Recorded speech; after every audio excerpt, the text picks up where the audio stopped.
Hello friends, स्वागत आहे तुमचं पुन्हा एकदा माझ्या चॅनलमध्ये. मी निघाली होती गावाला. चला तुम्हाला पण घेऊन जाते. मी घरी पोहोचली, आईंचा नमस्कार केला. ह्या माझ्या सासूबाई आहेत आणि यांचं हे प्रेम व्हिडिओ पुरतंच नाही बरं का, नेहमी असंच असतं. मला यायला ट्रॅफिकमुळे थोडा उशीर झाला होता, म्हणून हळद हळद मिस झाली होती. पण रात्रीचा डान्स वगैरे राहिला होता. तर बघा किती छान एन्जॉय करतात आमच्याकडे हळदीला. आम्ही सगळं डान्स वगैरे पाहिला. रात्री घरी आलो आणि सकाळी बघतो तर किती पाऊस चालू होता.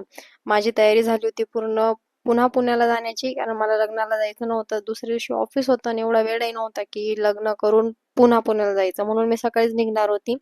पण जाण्या अगोदर नवरदेवची म्हटलं आरती करून जावं, लग्नाला नाही जाणार. तर आमच्याकडे बघा असं लग्नाला जायच्या अगोदर नवरदेव प्रत्येकाच्या घरोघरी जातात आणि त्यांची आरती करून नारळ वगैरे देतात. आरती करून झाली त्याच्यानंतर माझी निघण्याची तयारी झाली. मी निघाली पुण्याला जाण्यासाठी. तुम्ही बघू शकतात वातावरण किती सुंदर झालेलं होतं. असल्या वातावरणात ट्रॅव्हल करण्याची एक वेगळीच मजा असते. संध्याकाळी ट्रॅव्हल एका ठिकाणी थांबली चहा पाण्यासाठी. मी इथे चहा घेऊन फ्रेश होते, तोपर्यंत तुम्ही चॅनलला सबस्क्राईब